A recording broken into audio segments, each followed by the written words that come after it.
half in the bag. Get this shit off my cabinet.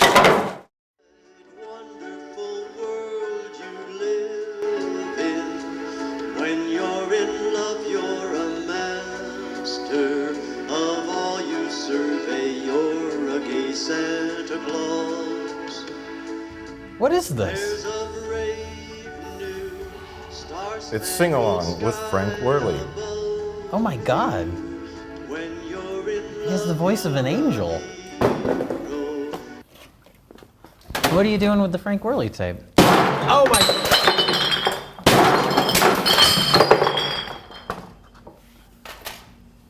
That's what I'm doing to the Frank Worley tape. Who do you think you are with that hammer? MC Scat Cat? No, I think I'm fucking Thor, the god of thunder. By the way, have you seen Couples Retreat? It's a really funny movie. I have sacrificed much to achieve peace. For, through your arrogance and stupidity, you have opened these peaceful realms and innocent lives. You're gonna have a heart attack. No. This is a depressant, this is a stimulant. They negate each other. You are a vain, greedy, cruel boy. You are an old man and a fool! It's actually good for your heart. So it's kind of like not drinking anything at all? Yeah.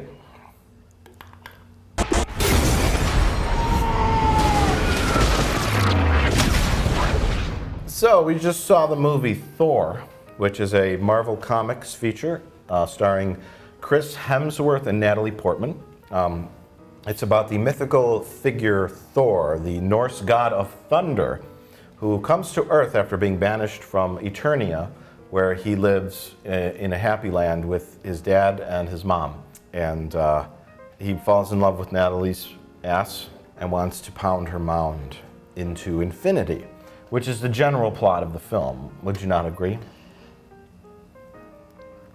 What movie did you see?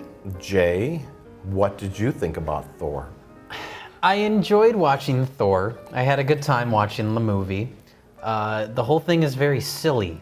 It reminded me of a sort of mid-budget 80s fantasy movie, like Masters of the Universe or Kroll. I really liked Thor. I was thoroughly entertained by it.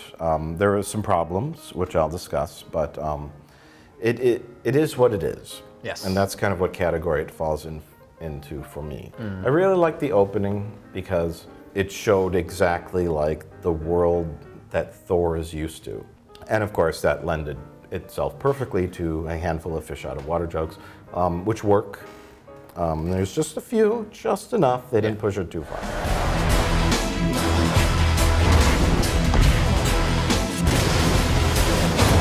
Well, Thor is a bit of an arc, you know, as a character. He starts off kind of like immature, brash, arrogant, headstrong, etc. And he wants to fight people. He wants to prove his worth, and and then he gains some wisdom over the film. And I think that's all the movie's about. Yeah, it's very, very simple. Yeah.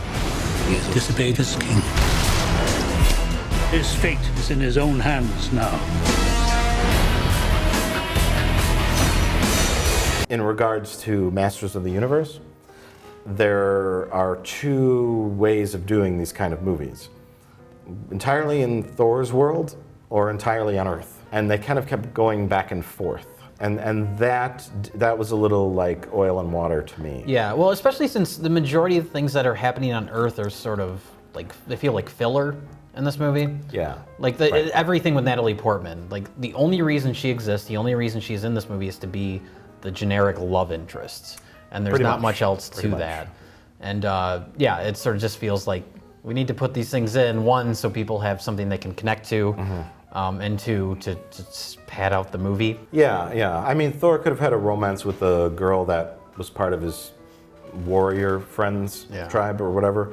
So I found myself like, oh yeah, Anthony Hopkins is Thor's dad, and oh, he's injured, and Loki is doing this thing, and then it's like, oh, back to Natalie Portman in the desert. Yeah. What felt odd was when that robot came down to Earth and started like blasting the town up. Like, that felt like, whenever something's in there in a movie and it doesn't feel like completely natural to the story, and it's like, we have to have a scene where on Earth where action happens. Yeah, we haven't had an action scene in 25 minutes. Yeah. Well, not just a time frame, but all the action in the movie essentially takes place in Thor's universe. Yeah. And there's not a scene on Earth where there's action, and it's not connectable. Yeah.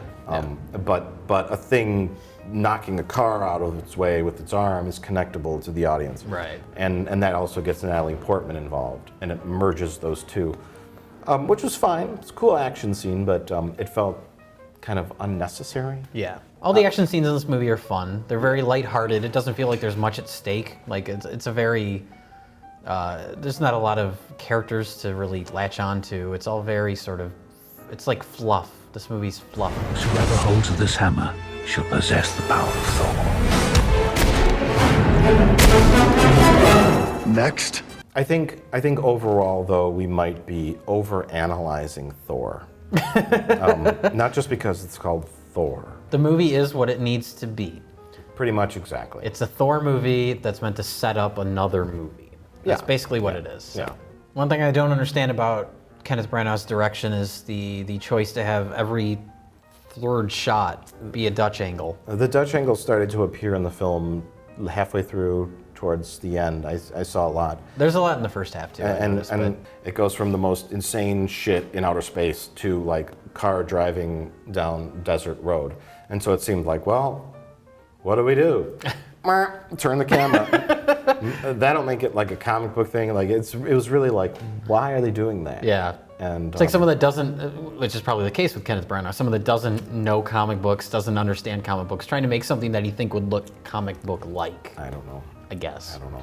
There's more Dutch angles in this than the old Batman TV show, though. No. That's an over-exaggeration for comic purposes. It was a point where the Dutch angles were getting so out of control that it was already on a Dutch angle, and he tried to turn it to another Dutch angle, and the movie was sideways. Half of this movie was completely sideways.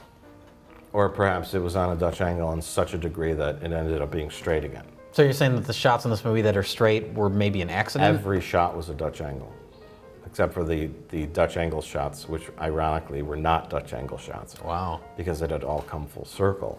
Those are straight shots. I see. Okay. Or maybe they just had a broken tripod. So to wrap up, I would recommend Thor. I enjoyed it. It had, it had its moments. It was fun, entertaining, lots of good action. And I don't want to sound like a simpleton or a moron, like it had lots of good action in it. But for a movie that's about Thor, it is a movie about Thor. Yes. And you will enjoy it on that level. It's not boring or horrible or stupid or pandering or, Michael Bay movie. Yeah. And it has Natalie Portman, and she has a pretty face, and it's nice to look at her face. And the ladies, you will like to look at Chris Hemsworth's perfectly cut abs and pectoral muscles. When I watched the film, there were several groups of ladies in the theater who had all come, middle-aged ladies who were school teachers. Not comic book fans. Probably not comic book fans, but Yeah. they were there for something. Do you think it could have been because of Stellan Skarsgård? Oh, right. Yeah. Oh, totally. Shit. I'm sorry. Yeah. But yeah, Thor. See Thor if you want to. I don't give a fuck.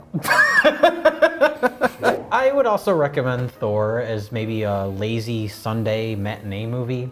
It's not great, not bad, but it's very charmingly simple. And there's great comedic relief by Sir Anthony Hopkins.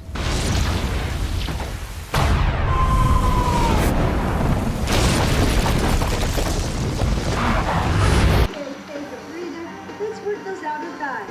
Up, down, up, down. Relax your neck muscles. Let the legs do the work. Yeah. No more saddlebags. Here we go. Down, up. You got it. Lean your body weight slightly forward so you really feel it in the outer thighs. I don't even know who you are anymore. What? Down, lift, down. You realize we're Last watching a one. pregnancy Okay, workout rub it video, out right? tight. Okay, relax. Slowly lift Yeah, I your body realize up. that. Place one foot in fucking front, hot. Hands on your upper thigh. Hey, why'd you hit stop? What? Oh. You asshole. What would you rather be watching? Joe Silverman's Hollywood dog training program? Is that a book? It's a big VHS tape. Oh my God. Oh. There's cassette tapes in there too. It's a whole program for Hollywood dog training. Why does Plinkett have that? He doesn't even own a dog. I don't know. That looks unwatchable. Speaking of unwatchable, have you seen The Hangover Part 2?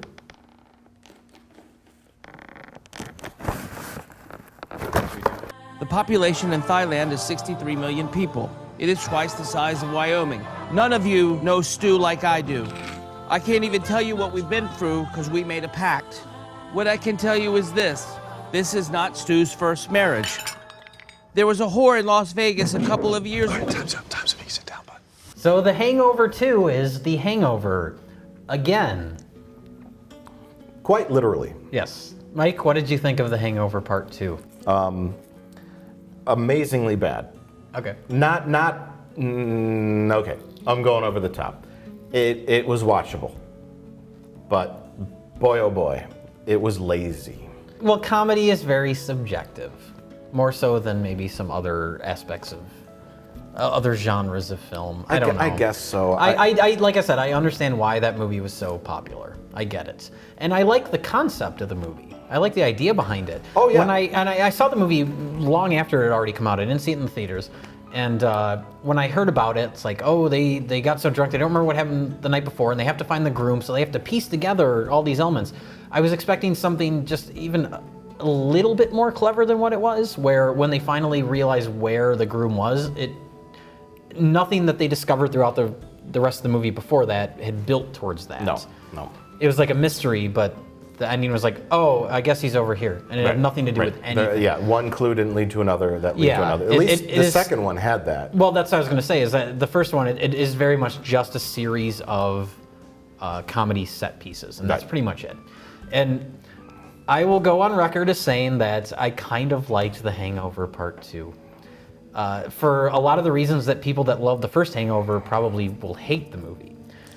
Which is that it wasn't as broad, it wasn't as crazy, and on a story level, it felt a little more cohesive. As far as the basic plot, it is shockingly similar to the first one, and that is beat for beat, plot point for plot point, the exact same movie. It's almost like intentional. It's almost awe-inspiring how lazy they were being with the script. Yeah. But tonally, it's sort of different. It's much sleazier. Yeah. It's sleazy, it's darker, and it's more uncomfortable. And the theater I saw it in was just packed with people, ready to laugh, because they loved the first Hangover.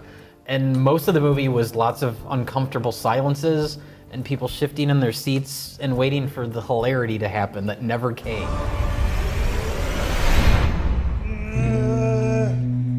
What the hell? I wanna see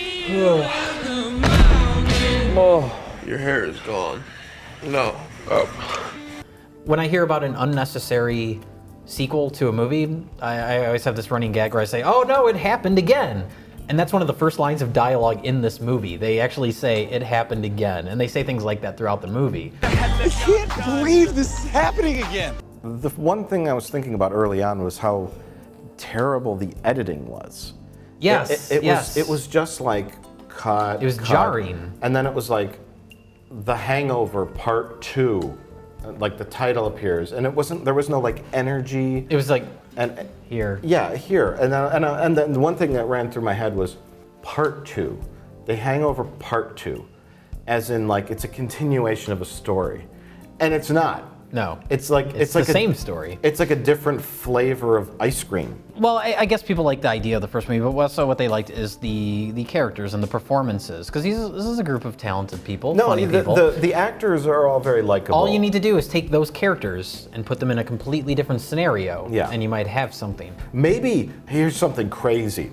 Maybe it's not a wedding. Why does it have to be a wedding? Oh my God! Yeah.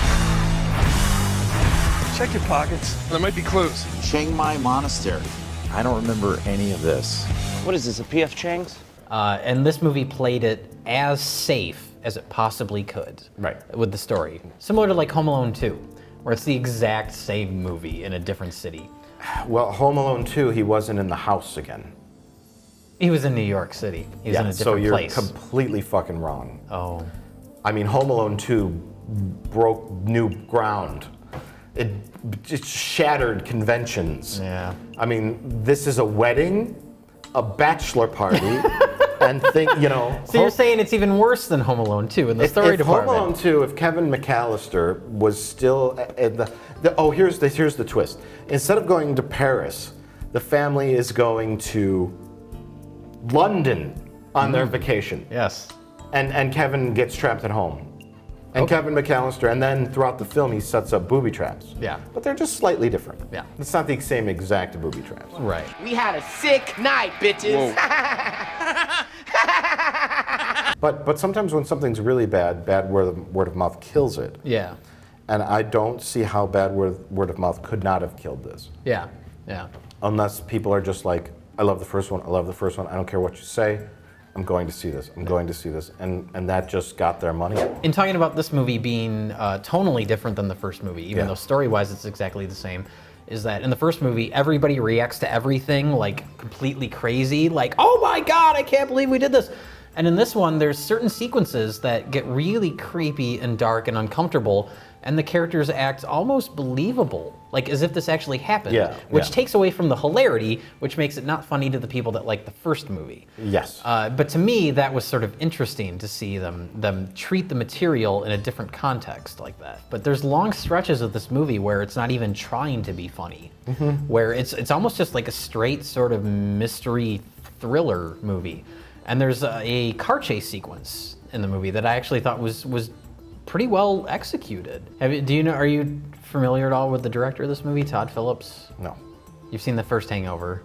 Yes. He directed that. He's always been a filmmaker that I've been intrigued by, even though I've never liked any of his movies. What other movies have you seen? He directed Roadtrip. Do you remember Roadtrip? Is that different than Boat Trip? That's different than Boat Trip. Roadtrip is Tom Green. That was his breakout movie. He did that. He did Due Date. Oh, I love Due Date. Yeah, and every movie he does is like that, where it's like, I'm sort of baffled by the movie, but people seem to love them. But his very first movie was a documentary about Gigi Allen.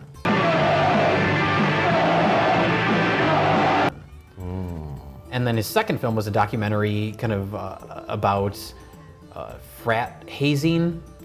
And so he has this sort of like subversive dark quality to him. And I keep expecting that to show up in these mainstream movies that he makes, but he always seems to be just sort of playing to the cheap seats with these Hollywood comedies. This was certainly not that. The first Hangover, yes, but not the first this. Hangover, and then that's something I admired about this one, but at the same time, he alienated the audience that liked the first one. Apparently so it's not, like if you look at the box office. Well, but do you think people are going to see this movie because they've heard it's a great, hilarious follow-up to the first one? No. They're going to see it because the first one was successful. Yeah, pretty much. Yeah. What the hell have y'all done to even have an opinion on what I've been doing? What the hell have y'all won?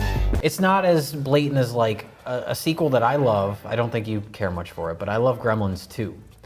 And Gremlins 2 is a very deliberate and obvious attempt to ridicule everything about the first movie, everything that made the first movie successful, and just be completely balls out crazy. That's a good point. I don't know if that was what they were trying to do with The Hangover Part 2 or not. Why can't you just make another story with these characters? Because the story is the fact that they wake up drunk and not remember anything. It's Sure. not the story about the characters. Yeah. I mean, the characters are... I'm saying if you want to do a sequel that was something different, that's what you could do, is make it not them waking up and not remembering the night before, and not that. No one would accept that. No one would accept unless it had the same premise. Yeah. Or a similar premise. But then you run into the problem that this movie does, where it is the same premise down to every sort of beat. Right, but what I'm saying, in addition to that, is even mild tweaks could have fixed that. If someone with just, a fourth grade education could have done that. Like I suggested, the simple premise: there is no wedding. Yeah. Why does there have to be another wedding?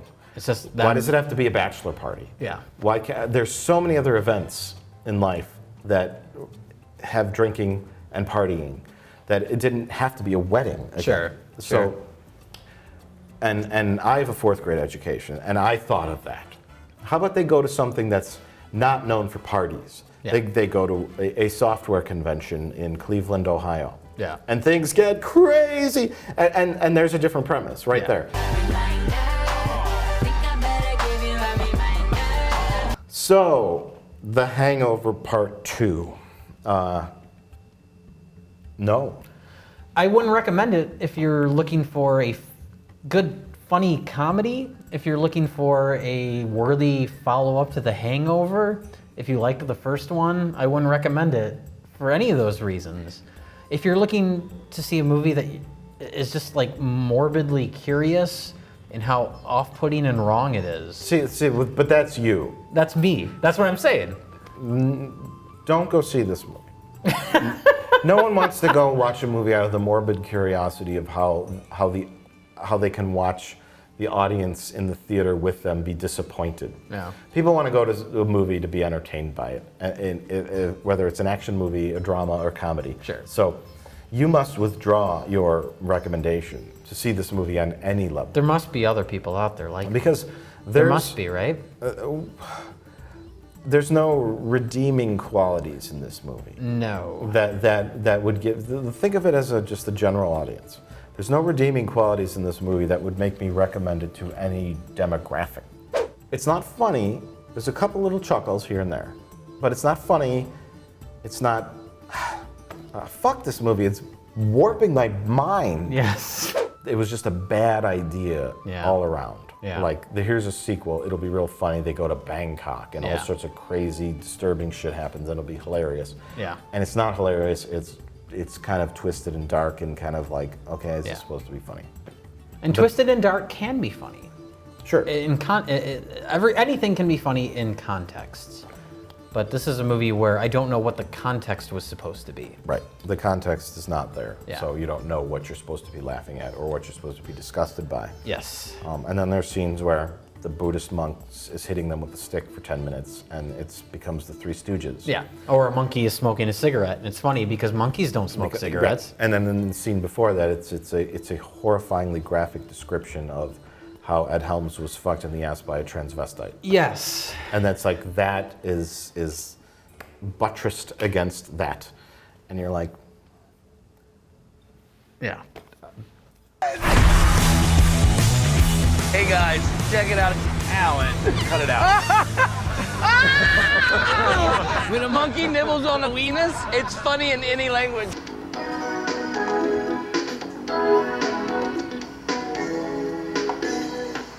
Ever found a book that has everything from hidden treasures to battles and kings, suspense and excitement? If that's what you need, then I've got a book here that you've got to read. Some call it the good book, some call it the word, the greatest story you've ever heard. Incredible journey and all of it true. So pick up the good book, it's waiting for you. You can take a Oh, and we also saw X-Men.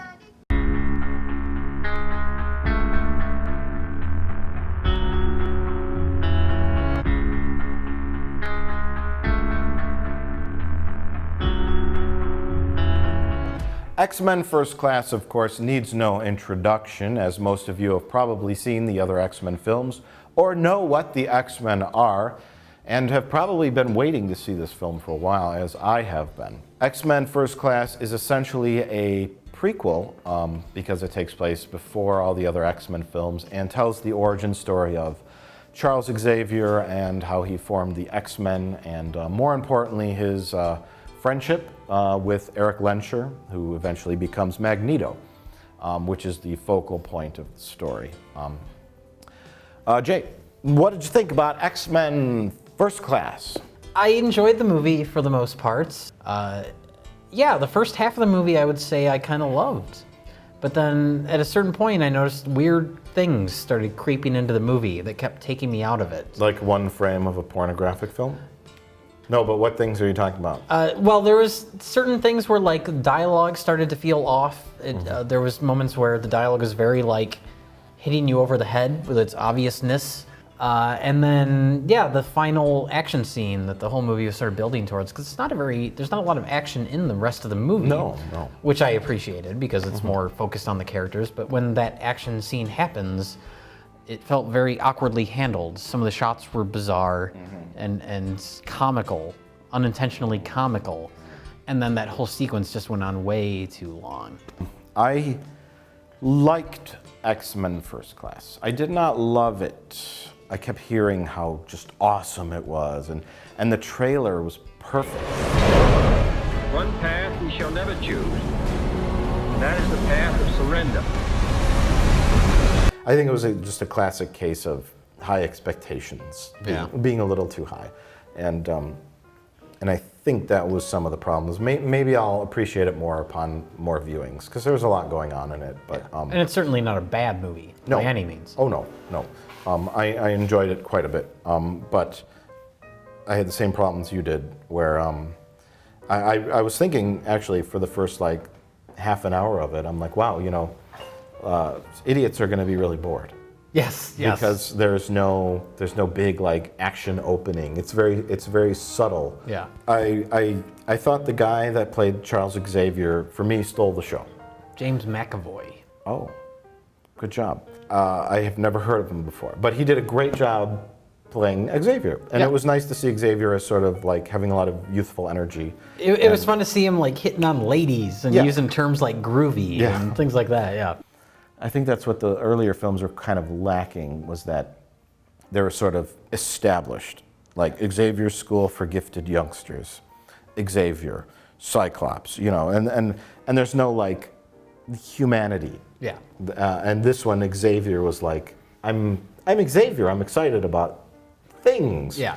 And it was kind of fun. And it's interesting to see like him talk about how mutants should be out in the open and proud of themselves, but that's because he can't relate to the ones that have physical elements that make them look different than other people. Yeah. In a bit, he was a little naive. Yes. About the things to come. The movie almost empathizes more with Magneto.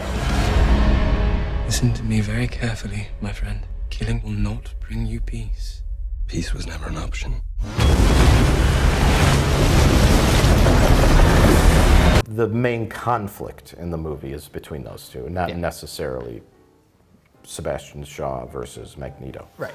And that's what drives the movie, and that's what I thought was pretty well done. I will agree with you. Yes, it was well done. Yeah. And being that that's the core of the movie, that's what makes it work for me. But the frustrating stuff comes from the details.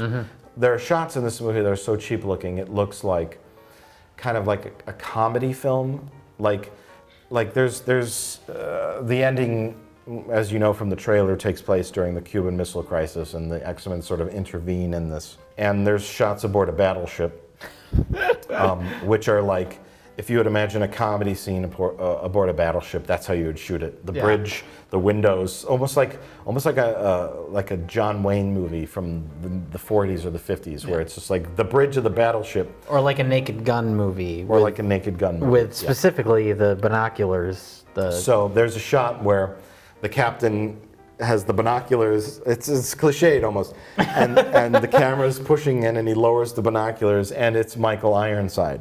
Because we saw it in the theater, and I started laughing. I started laughing as well. And it was like, because that whole thing feels like that's the punchline. Like a Naked Gun movie, where it's like he lowers the binoculars, and it's like, of course it'd be Michael Ironside. Right. Yeah. And some average moviegoer might not know, but I was expecting to see Leslie Nielsen when he lowered the thing. At one point, Michael Ironside goes, "Gentlemen, it's been an honor serving with you." And it's like in this flat shot. If you know anything about like a sitcom filmmaking, specifically flat shots at eye level are typically funny. Yeah, they're used for comedic effect.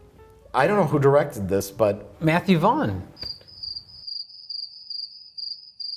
And it's like right in the middle of all this dramatic tension between Magneto and Xavier. And it keeps cutting to Michael Ironside constantly. Yeah. Why are we cutting to him? Who is he? He's just the commander of one of the ships. We should have never seen anyone on any of the ships ever. Don't show them. Yeah. Ever. Just keep showing Xavier and boats in the water and like, because the movie's about mutants trying to like intermingle with human affairs. Yes. Don't even show them. They're Sure. like ants, you know? But they keep cutting back to Michael Ironside. What now? Should we hit the button? The nuclear button? Not if we stop a war. Not if we risk our lives doing so. We have it in us to be the better men. We already are. In the first 3 X-Men movies, Xavier and Magneto was always kind of like this little thing that would crop up. Yeah. And it was always the Wolverine show. Yeah. And to me, and I guess to most other people, X-Men is always Xavier versus Magneto. Yeah. Because it's 2 conflicting ideologies. And Xavier has his guys, Magneto has his guys. And the conflict in X-Men is, do we side with humans or do we wipe them out? Are they our friends or are they our enemies? Or in a different way of saying it is, should we protect the ones that hate us? Yeah. And that's the conflict in X-Men. And it's not Wolverine. Xavier and Magneto are the kings on the chessboard, and they're all the other characters are the pawns. Sure. And that's the story, and that's what this movie focused on. Yes. And that's why it's good. Right. It's just the technical things that Sure. that didn't quite And work. some of the script things, because some of the dialogue in this movie, there's one scene in particular that completely, I don't want to say derailed the movie for me, but it definitely took me out of the movie to the point where I had trouble getting back into it, which is... Was it the scene where January Jones said anything? January Jones is terrible in this movie, but we'll get into that. I would love to get into that. There's a scene in this movie where, what's Beast's? Hank McCoy. There's a scene in this movie where Hank McCoy comes in with like the serum that will cure him and Raven / Mystique of their physical differences from humans. And every line of dialogue in that scene is awful, like laughably bad. And there's no scenes before that were that bad. And it really took me out of the movie to the point where I thought, like, is this a reshoot? Like, did they do this because they didn't think that the point of the movie was coming across well enough, so they redid it? That scene onward is when I noticed problems starting to pop up. Yeah. Another thing that you bring up that sort of hit you over the head with the hammer was the parallel, especially in the third one, which a lot of people have discussed, was mutants as homosexuals and that whole social message. Science fiction has always been more like respected or more noteworthy if, while it's doing science fiction, it's making commentary on society or social issues. Sure. The core of X-Men is humans hate mutants, but mutants are good enough to want to protect humans. Well, you can take that and make it that blatant where it's like humans hate mutants. Yeah. And an individual viewer can apply anything they want to that. It needs to... Racism, sexism, homophobia, whatever. Right. It doesn't need to be so specific where you have characters saying like mutant pride. Right. And it makes it too The obvious. the point of it is humans have the capacity to hate something that's different. Yes. It's all in the verbiage. Because Mystique says mutant pride. Pride is associated with gay. Power is associated with domination. White power, black power, Magneto is mutant power. Yes. He's the militant. And Xavier is more of mutant rights. And rights are kind of like more equality, civil rights, like the civil rights movement, gender rights, women's rights. I would have liked a little bit of the other elements in there too. Sure. Do you know what I mean? Yeah. Another mutant already here. Why didn't you say? Say what? Because you don't know. I am so terribly sorry. Hank? And he's like, well, they didn't ask, so I didn't tell. Didn't ask, so I didn't tell. And it's like, ooh, that's like Yeah. saying shock and awe. Yeah. Like, shock and awe is clearly labeled towards Bush. Intolerant bigots hate gay people. It's like, Right. no, just leave it alone. Just have Just let mutants them be fighting mutants. robots. No, I think the movie should exist on its own and be. They're mutants. They're looked at as being weird and different. The end. because we get it without it. Yeah. We get it without the hammer. All the performances are very good in the movie, aside from January Jones. She delivers her lines like she has no idea what movie she's in. Yeah. We have a situation. They're recruiting. Or what being a human being is like. She's really bad in this. Yeah. And I haven't seen her in anything else, so I have no point of reference. But her lines are like nails on a chalkboard. Like, wow. Yeah. There was no. It comes off like when an athlete hosts Saturday Night Live. Yes. That sort of acting. That's a good analogy. Oh, and another thing we should kind of talk about is, at some point I noticed that the movie felt a little like cheap for being like a major X-Men movie. Like some of the visual effects. Yes, some of the effects in the questionable. movie are like off-puttingly bad. Sure, ultimately the movie's about the characters and the story, so the visual effects aren't important, but they shouldn't kind of distract you. Some of the effects, not all, but some of the effects come off like kind of like Sci-Fi Channel kind of CGI looking, like television quality. And I was expecting just like, top of the line effects for an X-Men movie. Sure. And they're not really there, which is not a big concern, but it's noteworthy. It's one of those things, like I was saying, halfway through the movie, there's certain little odd things that start to take you out of the movie. Yeah. And when enough of those crop up, that's what sort of spoils the movie for you. What's good about this movie, in comparison to like the third film or the second film maybe, is the third film, a lot of the comments about it is that it's so cluttered with characters. Yes, it's a very muddled movie. And this movie, they, albeit briefly, they take the characters and there's a kind of a fun training sequence where we learn like the characters can't really control their powers, and Xavier's starting to learn how to become a mentor and training them with their powers. So you learn a little bit about each character and what their limitations are and what their fears are and stuff like that. And that pays off when they use their powers at the end. Yeah. And that's all we needed from like a character like Banshee or Havoc. Right. Was just a little bit of introduction. Banshee doesn't quite know what to do. Havoc can't control his powers. It's so great. And then at the end they learn how to focus them and control them. Yeah, that's all. Nice and simple. Yeah, for a movie that's this sort of, because it's a long movie. It's a pretty long movie. Yeah. So for a movie that in this length and covers this much period of time and this many characters, it's all balanced fairly well. Right. Yeah. Right. I just wish it was more silly. I wish it was more silly. X-Men should not be taken super seriously. Yeah. Magneto needs to go, "It's the X-Men! Get them!" And they start fighting.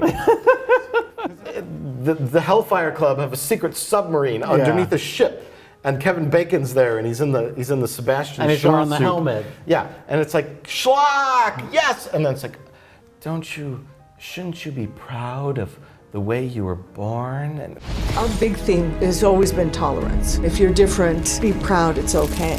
No, stop! Giant robots, people going, "Look out, it's the X-Men." I want to say, like, one or the other. Yeah. If you're going to have Kevin Bacon in a secret submarine grabbing onto radioactive nuclear rods, then go overboard. Yeah. And don't cast Michael Ironside. Don't put Michael Ironside. Don't cast Michael Iron. Unless it's McHale's Navy starring Kelsey Grammer. Because it's a comic book movie. It's not a social commentary on the intolerance of people against homosexuality. It's a movie about people that fight each other with superpowers. Yes, yes. And it doesn't need to be anything more than that. Who's with me? Listen to me very carefully, my friend. Killing will not bring you peace.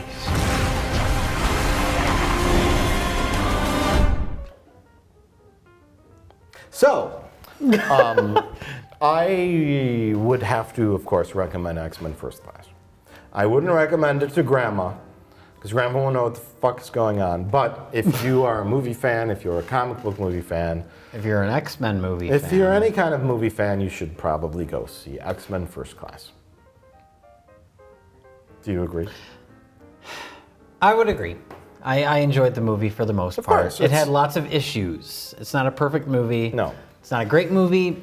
It's not the best X-Men movie, but there's lots of good stuff in it, lots of good performances. Yeah, lots of fun stuff. Yeah, lots of fun stuff. Yeah.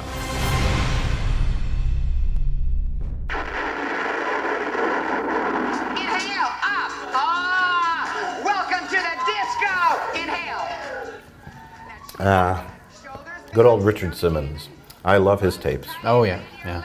He really helps out fatzos. Oh, absolutely. They need all the help they can get. Yeah. They're repugnant. Well, it's like once you go over a certain weight, you're no longer human. I mean, fatzos should be chained and put in a zoo for all I care. Yeah, yeah. For all Well, I- it's good because Richard Simmons wants fatzos to avoid that kind of shame and ridicule by making them lose weight so they don't look so repugnant. Did you know Richard Simmons used to be a porker? Really? Hmm. He was like 300 pounds. Holy shit. Yeah, because, there's a lot of calories in semen. But Richard Simmons, he really gives me a hard on. But he helps the fatzos, lose the weight and feel good about themselves with these tapes. So,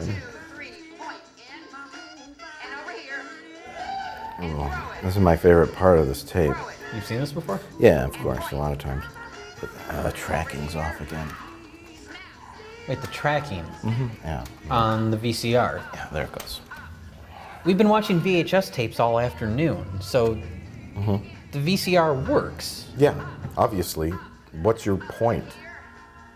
We're here to fix the VCR. It's supposed to be broken. Oh, fuck, that's right. I completely forgot. Why is it working? Oh, shit. You know what? I think I accidentally fixed it a couple weeks ago. What? I'm sorry. It was like second nature, because I'm a VCR repairman. I guess you did it without even thinking I of it. was just on autopilot pretending to fix it, think it was over there, and I think I might have fixed it. Obviously, I did. Oh. What are we going to do about this? There's only one thing we can do.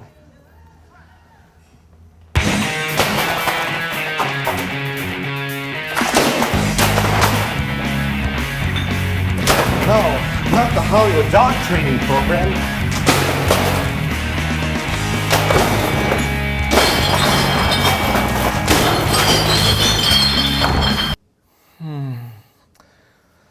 No, it's too much work. Let's just unplug it.